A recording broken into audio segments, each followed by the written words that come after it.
Has this Drake and Kendrick beef gone too far? Drake's house has been shot up with one man ending up in critical condition in a hospital. Space Jam producer Herschel Weingrod has been caught on live stream by Vitaly and Bradley Martin trying to meet up with a 15-year-old girl. We have a man walking into a Pittsburgh church to shoot at a local priest. Jadon has been unbanned after 2.5 years on Twitch, announcing his comeback and more on today's episode of Things I See on Twitter. So Drake's house was shot up yesterday at 2:09 a.m. with one man being hospitalized with serious injuries, and that person has been confirmed to be Drake's bodyguard and he's in serious condition in the hospital, as well as Drake's OVO store in London being vandalized. The front window was spray painted "They Not Like Us." So Drake's house has been shot at, the OVO store has been vandalized, and many people are starting to question if this beef has gone too far. Many people are seriously concerned about the health and safety of Drake and Kendrick, saying that they don't want another Biggie and Tupac situation. And many people are pointing the fingers to Kendrick, saying that he might be responsible for the shooting. Kendrick Lamar might be responsible for the shooting at Drake's house. He teased on Meet the Grams a potential shooting. "I'm looking to shoot through any pervert that lives. Keep the family safe." I just don't think Kendrick is behind the shooting. It's just such a bait move and such a stupid move for Kendrick to make. In the middle of this whole diss track shit, this beef going on, the thing that got the whole world's attention, Kendrick's gonna go shoot up Drake's house or have people shoot up Drake's house. It's just the most bait and obvious thing ever. I don't think Kendrick is that stupid to go and have people shoot up Drake's house in the middle of all this beef going down. The police did launch an official investigation into finding the suspect. So far, there hasn't been any clear motive and the suspect fled away. Now, many people think that this might have something to do with Drake and The Weeknd, as well as Cash XO, The Weeknd's manager, because on April 30th, a security guard was shot outside Cash XO's house, The Weeknd's manager, and a week later, there's been a shooting outside of Drake's house and a security guard has gotten hit. Now, the Drake and The Weeknd haven't always been on good terms as well. They were also beefing, with The Weeknd also appearing on Future and Metro's diss album. Now, people are starting to link these two together, saying that there was a security guard shot outside The Weeknd's manager's house a week ago, and now a week later, there's been a shooting outside of Drake's Toronto mansion. And the Drake and Kendrick beef can kind of be like the whole distraction and they can do their sort of thing. I mean, look, I don't like Drake. You know, I was happy that he got destroyed by Kendrick, but shooting his house, it's just too far. You know what I'm saying? I don't like Drake, but I don't want to see him dead. And I mean, this is just going to escalate more and more and more until we find who the actual suspect is. Because let me know what you think. Has this beef gone too far? Could Kendrick be behind the shooting? Is it The Weeknd? Or is it just some random person doing a drive-by because they don't like Drake? But moving on to the next topic, Vitaly. I feel like I talk about Vitaly all the time, you know what I'm saying? I don't want to talk about him too much, but Vitaly was doing a stream with Bradley Martin catching pedophiles, and they stumbled across Herschel Weingrod, the producer of Space Jam, Kindergarten Cop, and many classic 90s movies, and he was trying to meet up with a 15-year-old girl. Who are you? Why are you suing my fucking daughter? What's your name?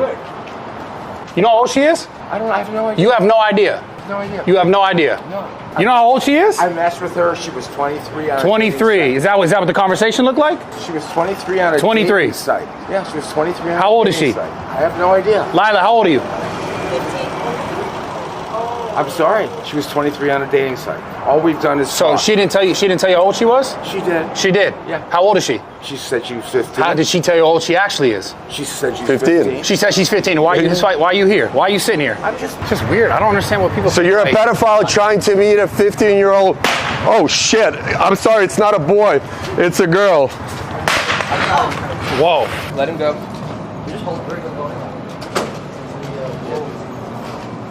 So yeah, we can see in the clip there that they ran into this old man trying to meet up with a 15-year-old, and his security guard stepped in to save him. You know what I'm saying? Now, people are using this to hate on the Jewish community, like always. I mean, Jews are probably the most hated cunts on the internet, you know what I'm saying? His name is Herschel Allen Weingrod. He's of Jewish descent, surprisingly, with Vitaly also later tweeting, "Just to clarify, I would never commit suicide." Now, who is this guy exactly? If we look at some of the movies he has produced, we have Twins, Kindergarten Cop, Kindergarten Kindergarten Cop to Space Jam. So this guy has produced some iconic movies from the 90s, and not to mention kids movies. This guy is a pedophile making kids movies, trying to link up with kids. You know what I'm saying? This is crazy. Bro's directing Kindergarten Cop and trying to meet up with kindergartens. You know what I'm saying? This is crazy, bro. This is actually insane. Look at this shit, man. This is mad, bro. This is actually insane. You know, who knows what ties he has in the filmmaking industry, you know what I'm saying, in the Jewish community. We know the Jews pretty much own everything in Hollywood and they run everything. Who knows what kind of ties this guy has. I don't think they'd want to fuck with Bradley Martin. He's 260, you know what I'm saying? You see how big he was? But Vitaly, you know what I'm saying, he might get the smoke. He ain't 260, you know what I'm saying? He ain't like that. He ain't built like Bradley Martin. Jokes aside, this is actually insane. Like, it's actually scary and insane. And we can look at the images here. Now, it's the same person, you know what I'm saying? It's literally the same person. Look at this old fucking weird creepy motherfucker, you know what I'm saying? That's actually mad. But moving on to the next story, a man walks into a church and shoots at a priest. On the 5th of May, a man walked into a church in Pittsburgh to shoot at a pastor, but fortunately his gun jammed and he was tackled to the floor. Cops then find a dead body in his home later on the day. 26-year-old Bernard Polite is charged with multiple charges, including aggravated assault and attempted homicide. They say that he pulled a gun inside of Jesus's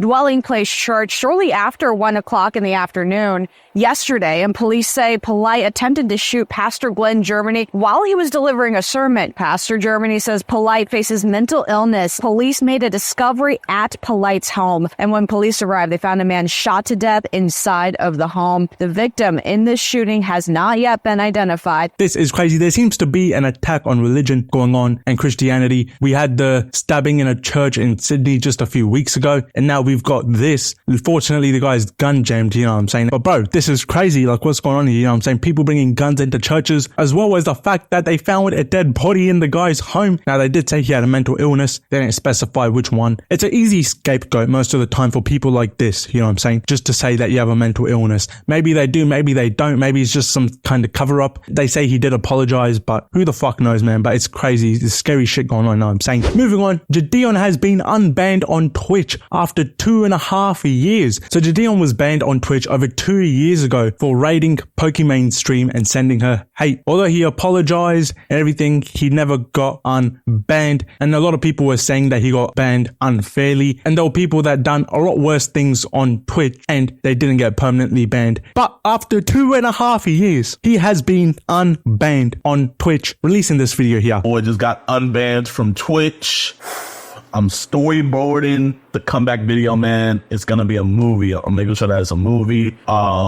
Man, I'm excited, y'all. I'm excited, you know. I'm excited. I want to let you guys know. Working on it. Gonna be coming back soon, man. You guys stay tuned. We back, y'all. We back. To be honest, I never used to watch his Twitch streams. I just used to see the clips here and there. I used to watch his YouTube videos. He did make really good videos, really entertaining, funny videos, pranks and shit, you know what I'm saying? Excited to have him back, excited to see the clips. Let's see what he gets up to. But knowing Jadon, it's going to be crazy, you know what I'm saying? This motherfucker just does anything. He does not give a fuck. Moving on, we have Cenat. So in 2023, Cenat was charged with inciting a riot and fined in New York City. He was hosting a meet and greet and it got out of hand. It got out of control. Just way too many people showed up and they started smashing cars, just destroying everything. It looked like a riot. It was literally a riot. He got fined. He got charged with inciting a riot. And I'm pretty sure he also got arrested. But the news has just come out that Manhattan's DA office has declined to prosecute Cenat and others for the 2023 Union Square riot after they paid a combined $57,000 in restitution and apologized and no arrest made. Cenat must keep this apology posted on Snapchat for 24 hours and the case will be dismissed. Now, I'm not gonna lie, it's a bit weird that he's got to post an apology for 24 hours even though he already apologized for it. I don't understand why he was being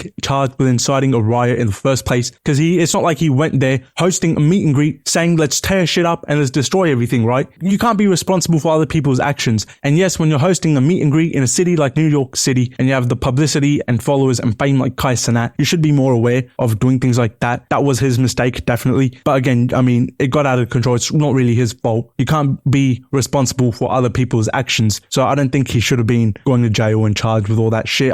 It's a tricky situation, because if I'm in Kai's shoes and I'm the biggest Twitch streamer on the planet and I'm going to New York City, the city that I rep and the city that I'm from, hosting a meet and greet, as if it doesn't cross your mind that shit might get crazy and maybe it's not the best idea to do it, because any damages and all that shit would just get pinned on him. I don't know. I just don't understand how he was so naive into thinking that was just going to go normal. But also, like, you're going there to, you know, do a giveaway, spread positivity and like do good shit. It's a tricky situation, but he's only going to have to pay only $57,000. It's a lot of money, but for someone like Cenat, not really. And they say a few others. I don't know who the few others are, but you know, it's pretty light. He's got away pretty light. I think he should just take this as like a warning, as he should learn the lesson from it, not to host meet and greets in New York City. Moving on to the next story, the EU has revoked approval for the AstraZeneca COVID vaccine. The EU quietly revokes approval for the AstraZeneca COVID vaccine. This comes as AstraZeneca admits in court their vaccine is known to cause blood clotting. Remember the conspiracy theorists were warning you about this 3 years ago? Wait until they get around to Pfizer and Moderna. There will be millions of furious injected human guinea pigs. So this is crazy, man. This is crazy. All these conspiracy theorists with time gets proven right. They call them conspiracy theories today, but in the future they get proven right. You know what I'm saying? All this crazy shit. People were saying this years ago,